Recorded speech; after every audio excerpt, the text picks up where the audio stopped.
The night Brianna dropped the wine glass, she knew her shift had already gone wrong in ways that couldn't be fixed with an apology. It was a Tuesday, which at Maison Volkov meant the private dining room on the upper floor was reserved. It always was, on Tuesdays. The staff knew not to ask questions about who came, who left, or what was discussed behind those heavy oak doors. They knew to keep their eyes down, their steps quiet, and their memories short. Brianna had worked at the restaurant for 14 months. She had mastered all three. The glass didn't shatter dramatically. It simply cracked against the polished marble floor near the service entrance, a clean, sharp sound that seemed louder than it had any right to be. Brianna crouched immediately, gathering the pieces with the practiced speed of someone who understood that efficiency was a form of survival in a place like this. She was pressing the last shard into her folded cloth napkin when she heard footsteps on the staircase, not the hurried steps of a colleague, but the deliberate, measured weight of someone who never moved with urgency because urgency implied that something was outside their control. She didn't look up right away. That was the first rule she had taught herself: don't look unless you have to.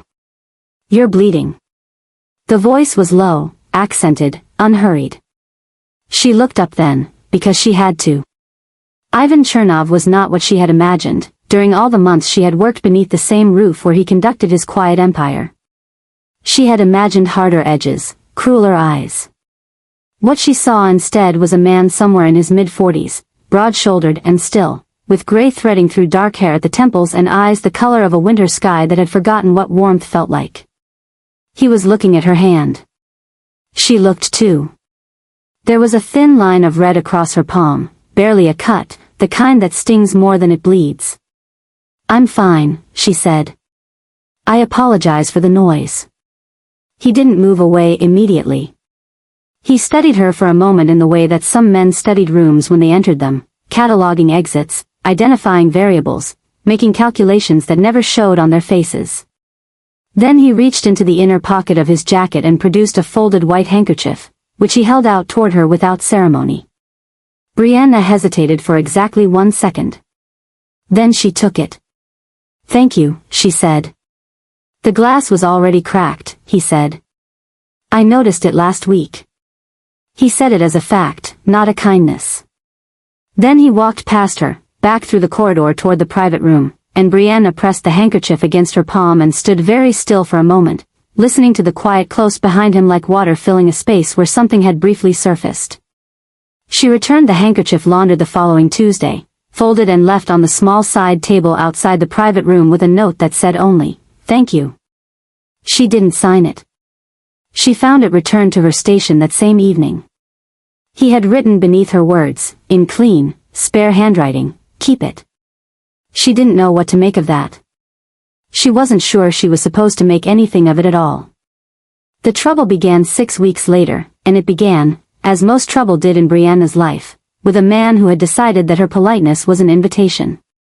His name was Dmitry Vassin, and he was the kind of man who wore expensive things badly, the suit too tight across the shoulders, the watch too large for his wrist, the confidence misaligned with everything that actually warranted confidence. He came in with 2 others on a Friday evening, and Brianna had served him before. She remembered him the way she remembered unpleasant things, clearly and without nostalgia. He ordered the same way he always ordered. Loudly. With small humiliations scattered through the transaction like seeds, the way he called her, sweetheart, without being asked to, the way he made her repeat things he had heard perfectly the first time, the way his eyes moved over her with an assessment that had nothing to do with the menu. She kept her expression professional. She kept her voice level. She took the order and she turned, and he said something to the man beside him in Russian that made the other man laugh, and Brianna understood enough by then. 14 months is a long time to absorb a language through osmosis, to understand that whatever he had said, it was about her body. She walked to the kitchen with steady steps and did not let her hands shake until she was through the door. She managed the rest of the table's orders efficiently. She did not give Dmitry Vassin the satisfaction of visible reaction. She had learned, working in spaces like this, that visible reaction was a currency. It gave men like him something they wanted, and she had nothing she was willing to give him. It was when she was clearing the appetizer plates that it happened. He caught her wrist. Not violently. Not in a way that would have drawn immediate attention in a dim restaurant where people were practiced at not noticing things. He simply closed his hand around her wrist as she reached across to lift his plate, and he looked up at her with a smile that he clearly believed was charming. "Sit with us," he said. "Just for a minute." "Sir, I'm working," Brianna said. Her voice was steady. She was proud of that. "I know you are." The smile didn't waver. His grip did not loosen. "I'm asking you to take a break." "I can't do that." "I think you can."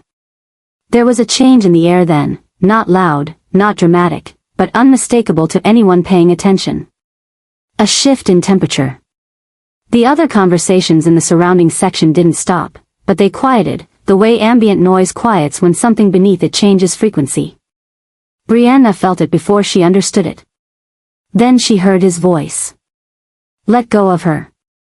Ivan Chernov was not supposed to be on the main floor. He was supposed to be upstairs, in the private room.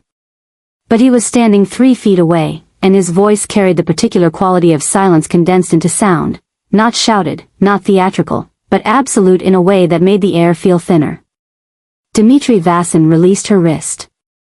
The smile fell off his face the way a mask falls when the person beneath it realizes they've been caught. "Ivan Mihailovich," he started. "We were just. She is my wife."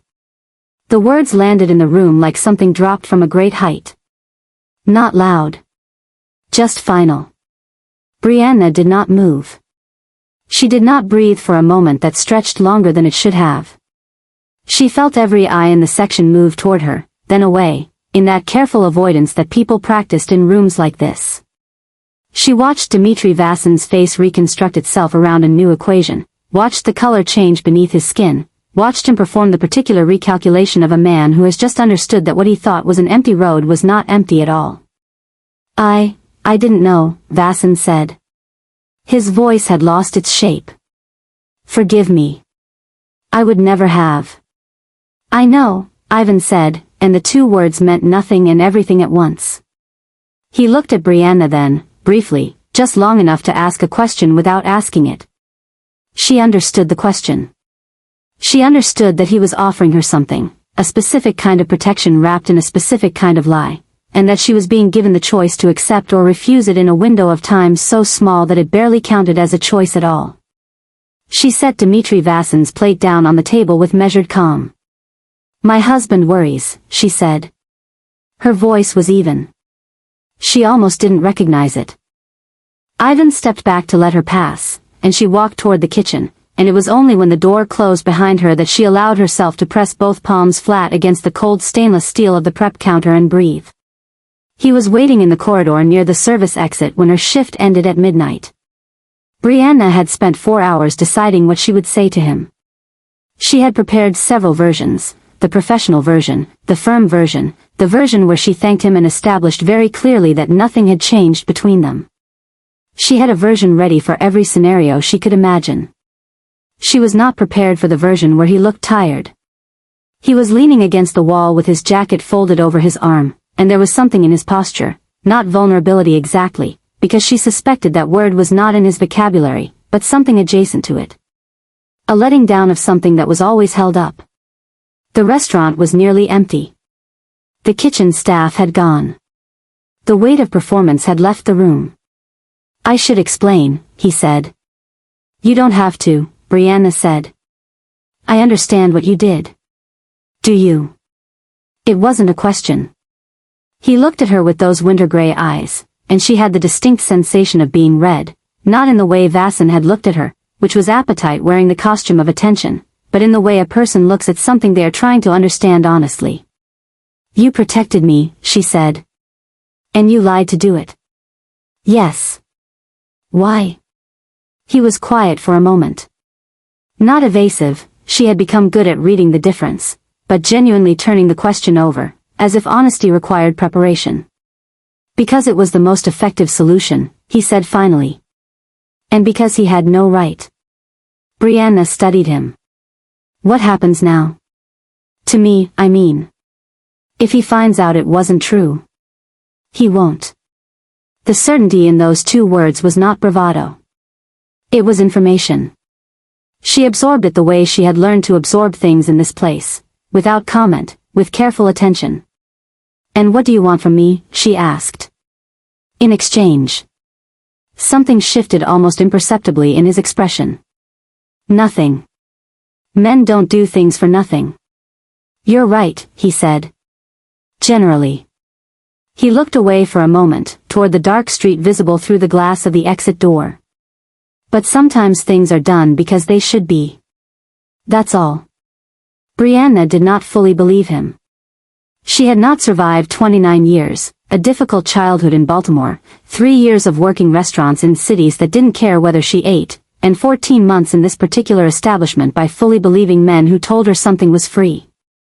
But she filed his words in a careful place in her mind, not dismissed, not trusted entirely, but held. "Thank you," she said. "For what you did." She pushed open the exit door. The night air came in cold and clean. "Brianna," he said. She paused. He hadn't used her name before. She wasn't aware that he knew it.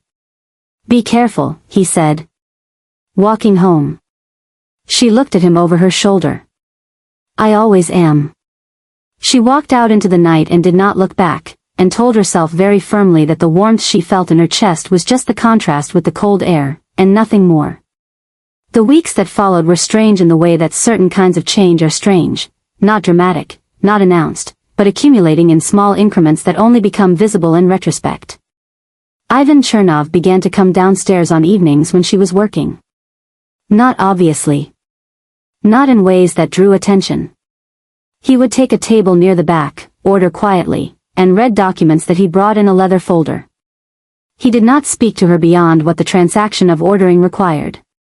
But she became aware of him the way you become aware of a fixed point in an unfamiliar landscape, not because it demands attention, but because the eye returns to it without being asked. She served him with the same professional care she gave every table. She did not perform warmth she didn't feel, and she did not perform distance she didn't feel either. What she felt was something she didn't have a name for yet, a complicated awareness, the way you feel the weather changing before you can describe it. On a Wednesday in March, he was the last person in the restaurant. The floor staff had cleared and gone, and Brianna was finishing the closing setup on the service station, and she realized he was still there, not reading, just sitting with a glass of untouched water and a stillness that felt different from the stillness he usually carried.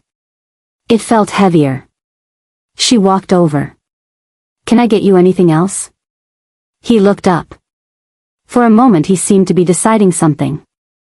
"Sit down," he said. "Then, please." The "please" seemed to cost him something. She registered that without making it into more than it was. She sat. "I want to ask you something," he said. "And you don't have to answer." "All right." "Are you afraid of me?" Brianna considered this with the seriousness it deserved. "Should I be?" she asked. "That's not what I asked." "I know what you are," she said carefully. "I know what this place is. I know who owns it and I know what that means. I'm not naive. That's also not what I asked." She looked at him directly. It wasn't easy, not because he was threatening in that moment, but because looking at him directly felt like a form of commitment, like stepping onto ice and choosing to trust it.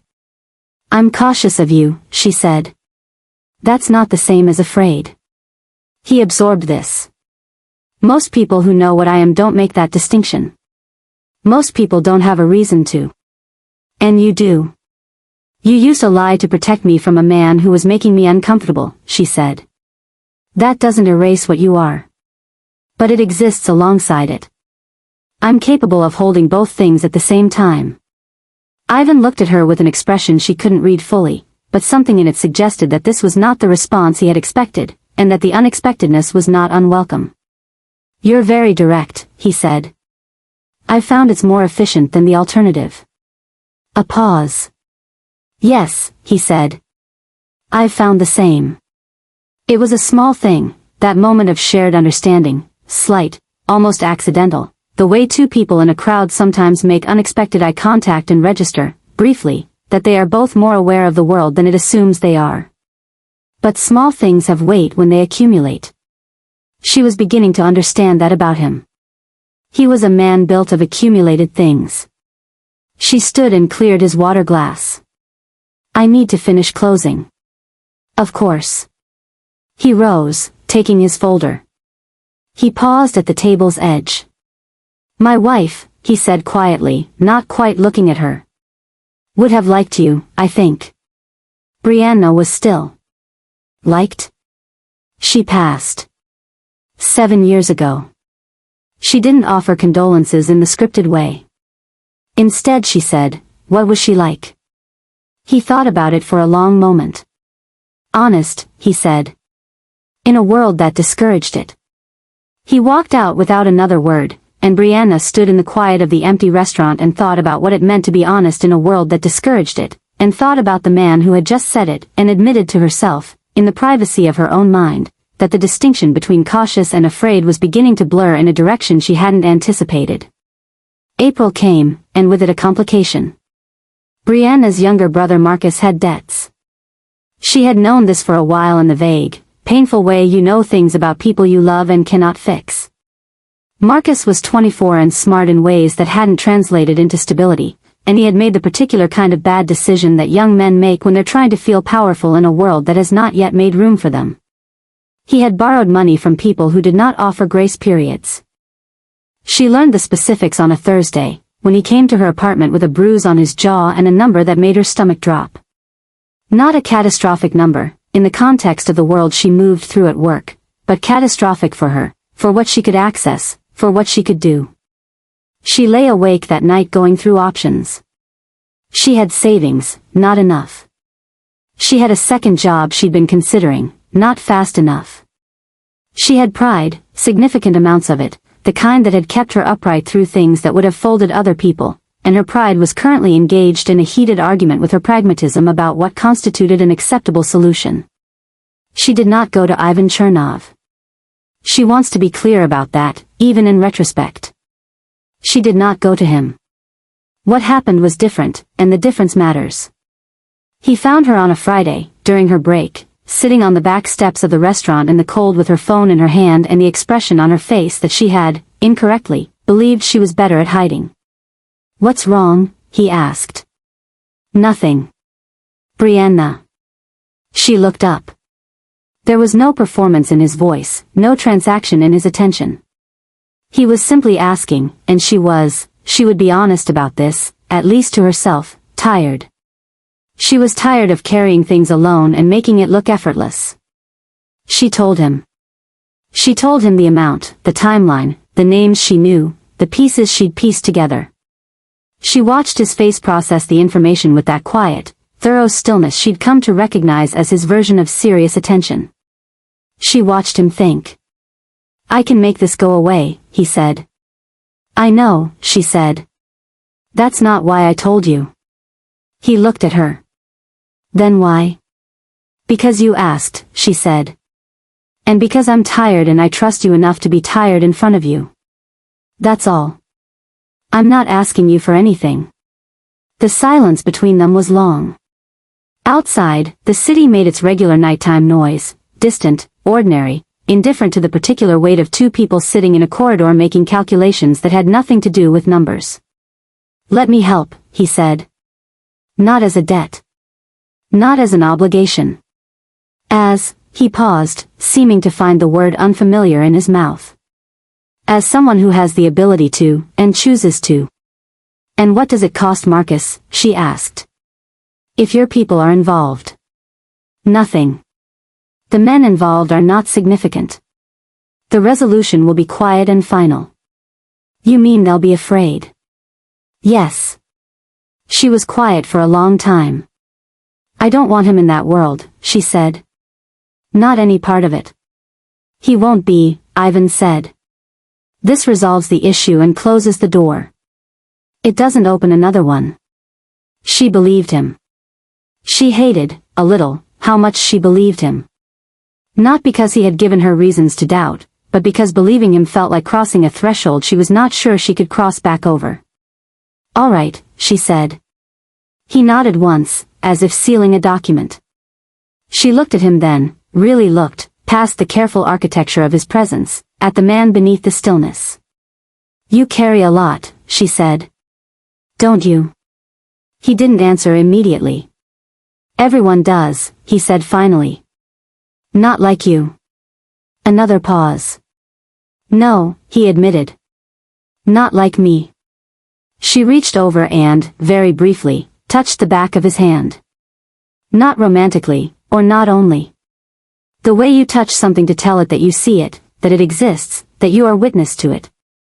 He looked at her hand on his. He did not move away. "Thank you," she said. "Don't thank me for this," he said quietly. "I'm thanking you for answering honestly when I asked." He looked up at her, and she saw something in his face that was unfamiliar there, not quite vulnerability, not quite relief, but something that lived in the same neighborhood as both of them. They sat in the cold for another few minutes before she went back inside. He remained on the steps a while longer. She didn't know this until one of the kitchen staff mentioned it later, offhandedly, without understanding what it meant. She understood what it meant. The summer was when things became impossible to misname. Not in a single moment. Nothing about Ivan Chernov happened in single moments. It happened in the way water shapes stone, gradually, through pressure and return, through small persistent contacts that reorient the surface over time. It happened in the conversations that had, without announcement, become a regular part of her closing shifts. In the things she found herself telling him, not secrets, not confessions, but the small honest contents of a life, what she was reading, what she was considering studying, the arguments she'd had with her mother on the phone, the way certain kinds of city light at certain hours made her feel like the world was briefly coherent. He listened with full attention, the way people who speak carefully tend to listen carefully. He asked questions that indicated he had heard and thought about what she'd said. In return, he offered things that she understood were not given easily. The name of the town in Russia where he had grown up, which she looked up on a map and found to be smaller than her high school. The year he had come to the United States and what it had felt like to find that opportunity and danger were, here, the same texture. The way his wife's name had been Natalia and she had sung to herself while she cooked and he had not heard music in a kitchen since. He told her this last thing on a July evening when the restaurant was quiet and the open kitchen window let in the smell of the street in summer, and Brianna had been humming to herself at the service station without realizing it, and she had turned to find him watching her with an expression she had to look away from because of what it contained. "I'm sorry," she said, though she wasn't sure exactly what she was apologizing for. "Don't be," he said. And the way he said it was not reassurance. It was instruction. He was telling her that whatever she had given him in that unguarded moment, he was holding it with care. She sat down across from him without being asked. She folded her hands on the table. She looked at him squarely and said, "Ivan. What is this?" He didn't pretend not to understand. She had always respected that about him. "I don't know how to call it something without making it something it shouldn't be," he said. "That's not an answer." "No," he agreed. "It's an honest description of my difficulty." "Tell me the difficulty." He was quiet for a moment. "What I am," he said slowly, "does not end. It's not a job I leave behind when I walk out of a room. It is the room. It is every room I'm in. I cannot offer you something that doesn't come with everything else I am, and everything else I am is," he paused. "A cost. I know that. Knowing it and living with it are different. I know that too." She met his gaze. "I'm not asking you to resolve this. I'm asking you to tell me what it is so I can decide what I do with it." Something in him seemed to settle, or unsettled itself from where it had been held too tightly. "I care about you," he said. The words were careful, deliberate, as if constructed from material he didn't usually work with. "More than is appropriate. More than is safe for you. More than I know what to do with." Brianna absorbed this. The restaurant hummed quietly around them. The ice shifted in a water glass somewhere. The city breathed outside. "And what do you want?" she asked. "I want you to be far from everything I represent," he said. "And I want you close." Both things are true and I cannot reconcile them. That's honest, she said. I told you. I learned from someone who valued it. The reference to Natalia landed gently between them, not as a wound but as a kind of history, evidence that he had loved before, had lost before, had continued being a person in the aftermath of both. She reached across the table. She covered his hand with hers, fully this time, not the brief witness of before. He turned his hand beneath hers and held it. They sat like that for a long time. It wasn't a declaration. It wasn't a resolution. It was two people holding the same complicated thing together and not pretending it was simple. She thought about what she would lose and what she would gain and whether those were even the right categories. She thought about Marcus, whole and safe, and the debt of that. She thought about 14 months of keeping her eyes down and her steps quiet and her memories short, and how tired that was, and how much of herself she had spent on that tiredness. She thought, this is not safe. She thought, I know. She thought, I am not asking for safe. I am asking for real. She kept holding his hand. The crisis, when it came from the direction she had not been watching. Not Dmitri Vassin, who had retreated from their story like a figure walking backward into fog. Not from Marcus, whose situation had been resolved and who had, shaken in the right way, begun making different decisions. Not from the unnamed structures of Ivan's world, which continued operating in their opaque and distant way. It came from a federal investigation that had been ongoing for 2 years, which Brianna knew nothing about, and which arrived in her life as a knock on her apartment door on a Tuesday morning in September in the form of 2 people with credentials and careful faces who asked if she would be willing to come in and speak with them. She said she needed to call someone first. They said of course. She called Ivan. He answered on the second ring. She told him, in plain terms, what was at her door. There was a silence on his end that contained an entire geography of calculation. Don't say anything, he said. I'll have someone there in 20 minutes. You don't have to speak to anyone without counsel present. Ivan. Yes. What do they know? A pause. They know about the restaurant. They know about the arrangement with your brother's creditors. They may know other things I don't know they know. I won't lie to you about that.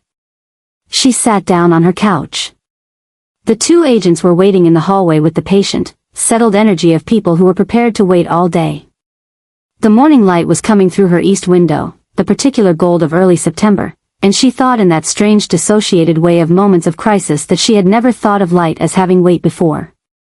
If I talk to them, she said slowly, what happens? He was quiet for a long moment.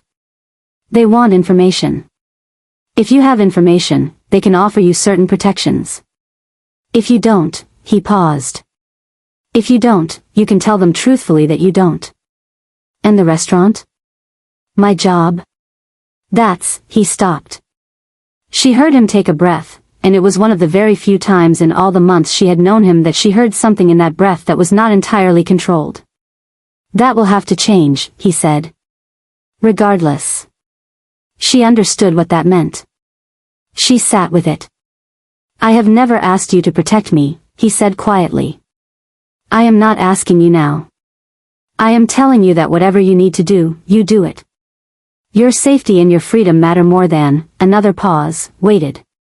More than anything else in this conversation. That's a remarkable thing to say, she said, given everything. Perhaps, he said.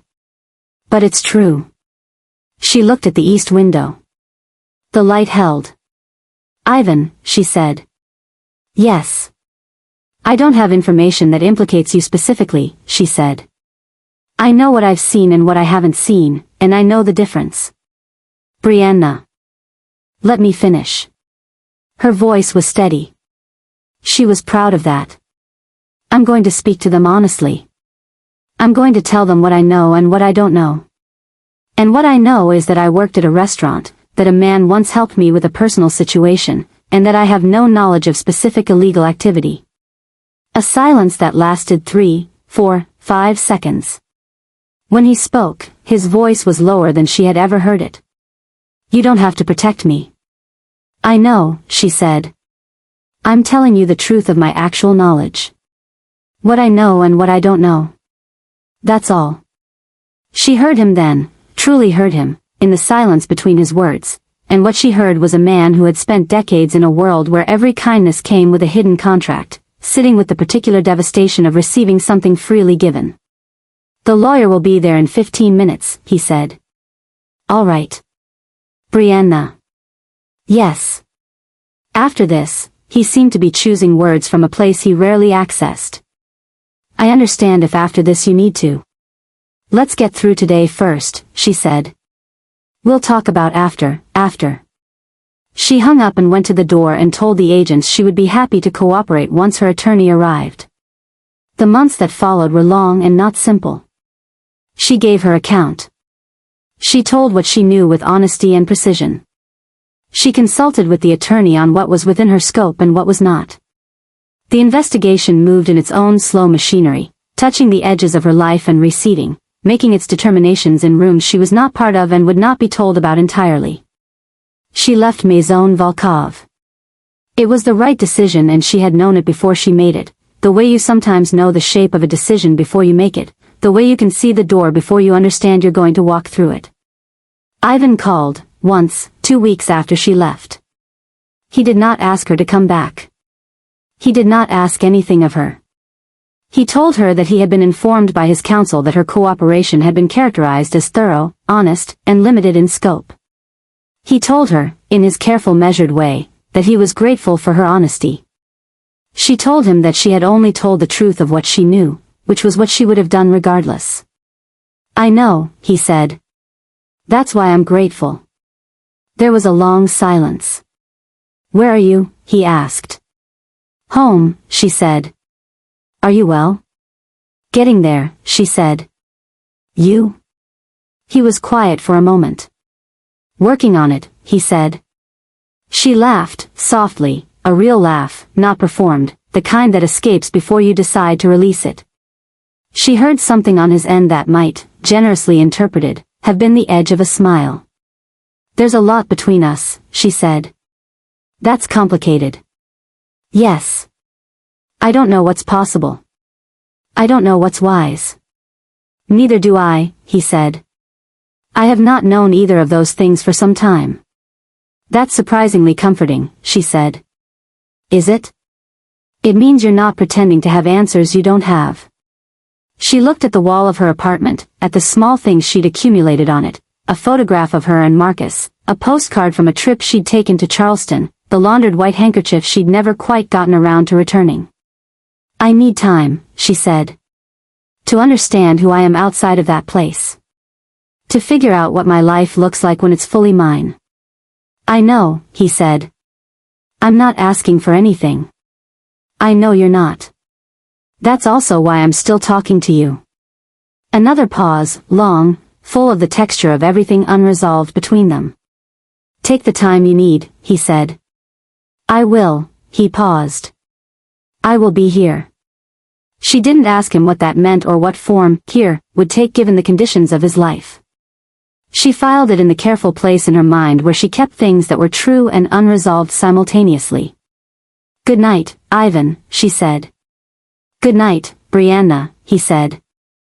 She sat with the phone in her hand after the call ended, in the quiet of her apartment, in the particular silence of a person who has survived something and is only beginning to take stock of what the survival has cost and what it has left intact. She was 29 years old. She was employed at a new restaurant across the city. Her brother was making different decisions. The federal matter was progressing without her at its center. She was tired in a way that went deeper than sleep could reach, and she was more herself than she had been in a long time, and those two things were true at the same time in a way that felt, honestly, like progress. On the wall, the handkerchief was white and clean and folded. She thought about honesty in a world that discouraged it. She thought about a woman named Natalia who had sung to herself while she cooked. She thought about winter gray eyes and the particular way certain people make you feel legible, seen not in the way that makes you feel exposed, but in the way that makes you feel real. She was not sure what came next. She had decided, somewhere in the long difficult arc of the previous year, that not being sure was not the same as being lost. That you could hold uncertainty without drowning in it, if you had a true enough sense of yourself to stand on. She turned off the light and went to bed. Somewhere across the city, in a room she had left behind, Ivan Chernov sat with a glass of water he hadn't drunk and a leather folder he hadn't opened, and the particular quiet of a man sitting inside the life he had built and recognizing, for perhaps the first time in a long time, that some of the walls he'd built to keep things out had also kept certain things in. He thought about what it meant to be worth the complication. He thought about an east window and September light. He thought about time, and what it was worth, and what it cost, and whether the cost was one he was capable of paying honestly. The questions stayed with him through the night, unresolved, as real questions tend to. And real questions, it turns out, are the only kind worth sitting with. Hey, my loves. If you made it all the way to the end of this story, thank you. Really.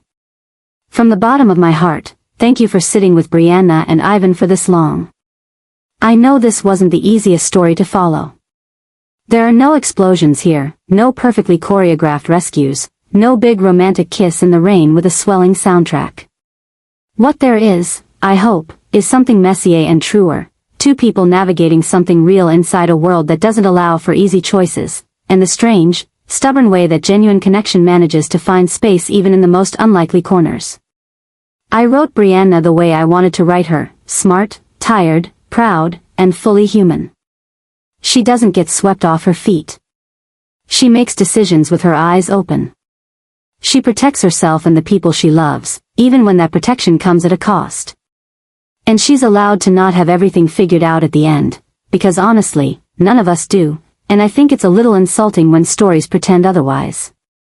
And Ivan. I wanted him to be a man you couldn't quite decide about. Because the truth is, most people in this world are not quite decidable. They're made of contradictory things. They do harm and they do care, sometimes in the same breath. I didn't want to excuse him or excuse what his world represents. The cost of that world is real. But I wanted to show you the inside of a person who has lived in darkness long enough that a single honest light is almost unbearable, not because it hurts, but because it reveals how much of the dark he'd gotten used to calling normal. If any part of this story made you feel something, if you found yourself rooting for Brianna, or holding your breath in that restaurant scene, or sitting quietly with that ending and what it didn't resolve, I'd genuinely love to know. Leave it in the comments. Tell me the moment that got you. Tell me what you think comes next for them. Tell me if you cried, because honestly, I might have too. You listened all the way to the end. That means everything.